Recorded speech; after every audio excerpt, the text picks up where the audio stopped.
Hi, I'm Warren Moore. It's time for another episode of Social Distancing Storytime, and we are going way back in my way back for this one. This is a story I wrote probably around 1988, which is when it was published, in a small magazine in Lexington, Kentucky called Low Orbit. And it was a science fiction magazine. That's where I started writing originally, in SF. And I was pretty heavily influenced by Harlan Ellison and Ray Bradbury, as you can probably pick up as the story goes on. Anyway, this is a story. My dad always liked it, so I thought I'd pass it along. It's one called Captain Blood Wants You. The movie was over. Torch-shaped electric lights glared awake along the walls of the old theater, bleaching the picture on the screen and making the credits illegible. I got up to go, my sneakers sticking slightly to the floor with each step, and I saw the old man standing in the exit from the balcony where I had been sitting. I didn't know the old man's name, but I recognized him. He was always there for the old movies, and it seemed like he and I were the only ones there, more and more often, too often. The old man had to be well past 60. He had white hair and bushy white eyebrows.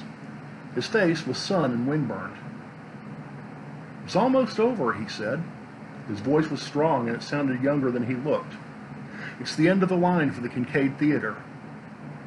I was disappointed, but not really surprised.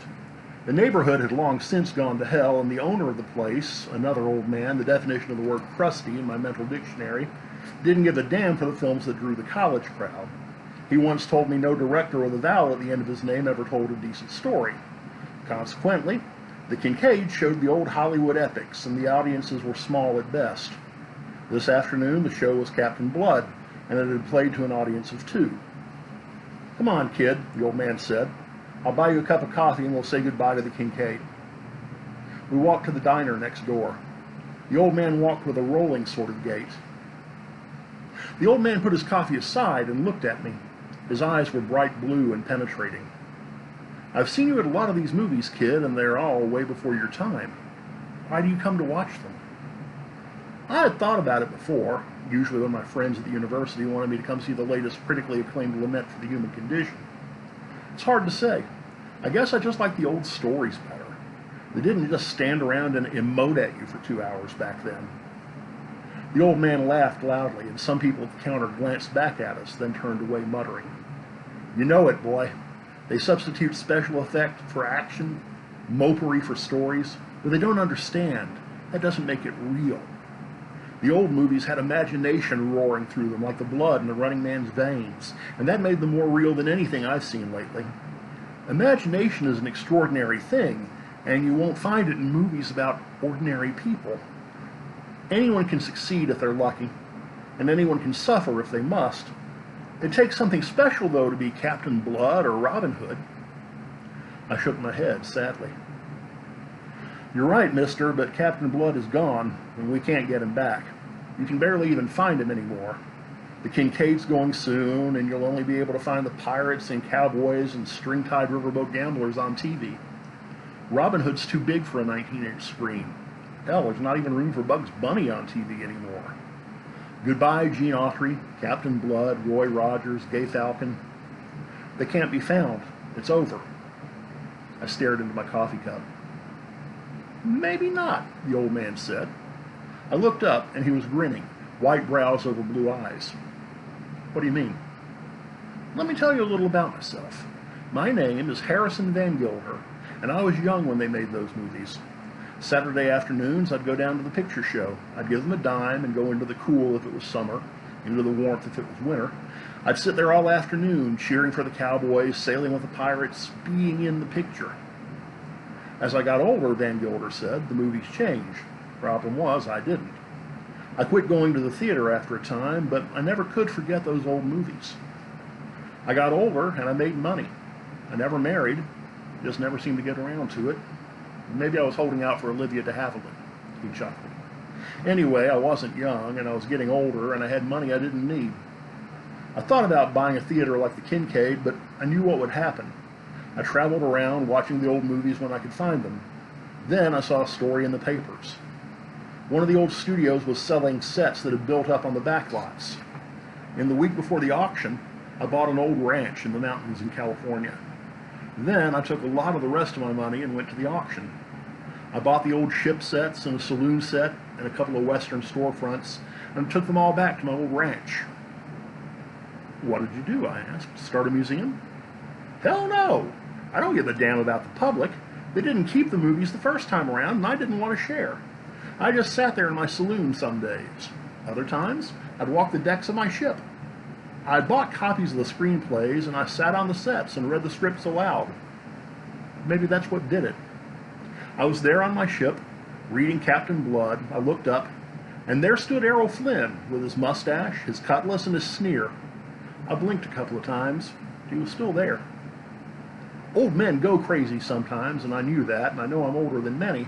So I said to him, Mr. Flynn, you died in 1959, and while I don't want to seem inhospitable, I don't know what you're doing here. Well, he stood there a minute, then he said, out there, and he waved at the outside world, you're right. Errol Flynn's been dead for years. However, my good Van Gilder, here I am Captain Blood, Scourge of the Seas. My congratulations for finding me. You see, Flynn told me, while I might have died some time ago, in some ways I never died at all. The stories are still here, the sets are still here, and now I am here as well. I expect to last as long as the rest does. I guess what really threw me is that the old man was deadly serious as he told me about all this. Of course, they say the craziest ones always are the most convincing. Good stories are hard to find, though, and the waitress had refilled my coffee cup. So, what did you do? Well, I figured that if I'd gone crazy, I might as well enjoy it. So I said, Captain, would you care for a drink? He said, don't mind if I do, and I tapped him a mug. We talked for a while, and he told me about his adventures. He mentioned one that I didn't remember, and I called him on it. It was left on the cutting room floor, he said, but I remember it still. Then he got down to business. I can always use good men on my ship, for the life on the sea is a rough one, Harrison, old boy. Would you like to join my crew? Captain Blood, I told him, I appreciate your offer, but I don't know that I'm the man you want. I'm old and not in shape, and I need glasses just to read these screenplays. And I certainly can't talk as well as you do. The captain said, Sir, only a man with a strong mind and a strong heart would have found me to begin with. That kind of strength is worth 1,000 strong arms. As for the talking, and then he grinned, just let me have the good lines. So I joined him. That was just too much. You mean to tell me that you've been out sailing with the late Errol Flynn in a movie that's older than my dad? Give me a break. He just looked at me, and his eyes sparkled blue as a Technicolor sea. It's the truth, son. 5 years now I've been sailing with the captain. I've sailed, drunk, sung, and repelled boarders at his side. And you know what? These last 5 years have been the best of my life, and it hasn't been a bad life as I hear these things go. I even take the helm sometimes. And I have other responsibilities. Like what? I recruit. You're a young man, and I think you could offer us quite a lot. It's not an easy life, but it's a good one. There's all the adventure and gold you could want, and there may even be a governor's daughter for you. Van Gilder laughed. And you can leave the talking to the captain. It isn't just the sea either. That's where I stay. But what will you say to stopping the rustlers from shooting Johnny Mac Brown, or helping Tom Mix save a stagecoach? Falcon needs a new driver if you want to go to the city. The choices are yours, boy. Just come with me to the ship. We sail tomorrow. I've got a question for you, Mr. Van Gilder. Why pick me when there's the rest of the world? To hell with the rest of the world, the old man thundered, looking as wild and terrible as the corsair he claimed to be. A waitress told us to pipe down and get out. Those bastards deserve whatever they get. They turn their backs on the old films and the places that showed them. You've seen the Kincaid, and you know what's going to happen. When it becomes common knowledge that the Kincaid is dying, you know that the usual people will come out to cry about its passing. You also know that it won't do a damn bit of good. Those people never do. If they had really cared, they would have done things when it mattered. Now that it doesn't matter, they can pretend to care. Who needs them? You, on the other hand, are the sort of man we do need. You have the heart and the imagination. You say you love the old films. I'm giving you the chance to be in them. But you have to decide.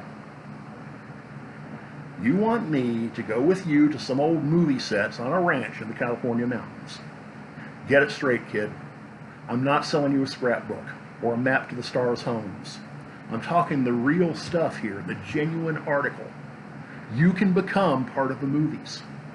I'm not going to claim to know how it works, and I really don't care. The ranch and the sets, they're just the gateway. I'm telling you, though, you can sail with Captain Blood. I know. I've done it.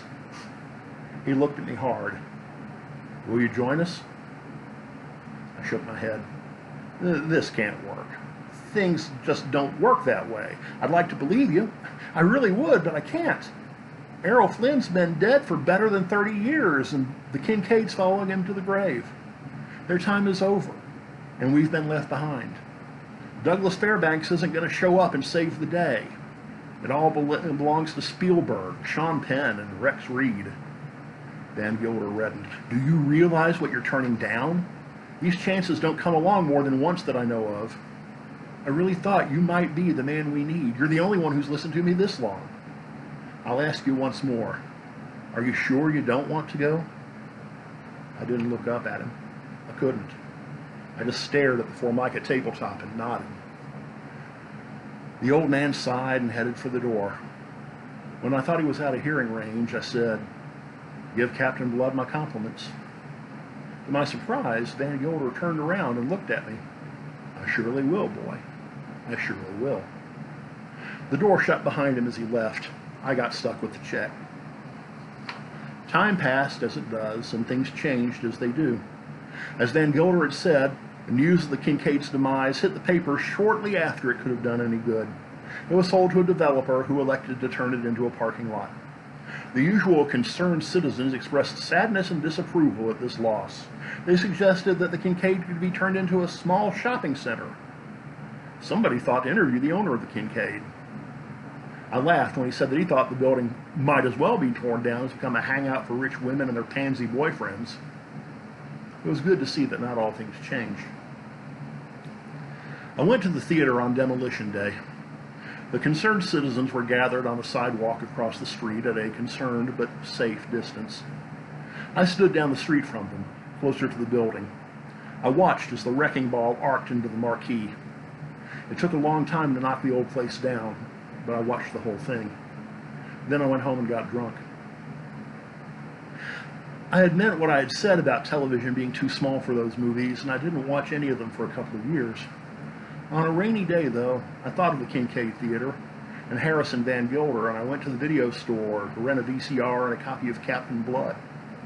I went home, hooked everything up, pulled the shades, and sat down to watch the movie. I saw Van Gilder in the background of one of the fight scenes. I rewound and restarted the tape. He looked at me, nodded, and returned to the task at hand. He was a little bit older, but still Van Gilder. I must have reviewed the action a dozen times, and it was basically the same every time, but there were slight deviations from the patterns of activity on the screen. The last time, when Van Gilder beckoned to me, I could have sworn he mouthed the words, "Come aboard, if you can." That was when I turned the machine off. I quit my job the next day. It's been a few weeks now. I haven't found the ranch in the mountains yet, and it worries me. I'll find it, though. I have to. I wonder how I'll look in an eye patch. Okay, that was Captain Blood Wants You from about 1988, and I thank you for your attention. If you enjoyed the story, leave a comment, leave a like, do the things one does with videos that one enjoys, and let other people know about it if you like this stuff. Anyway, this has been Social Distancing Storytime. I'm still Warren Moore, also known as Professor Mondo. You can find me on Twitter as @ProfMondo, PROFMONDO. Love to hear from you. Bye for now.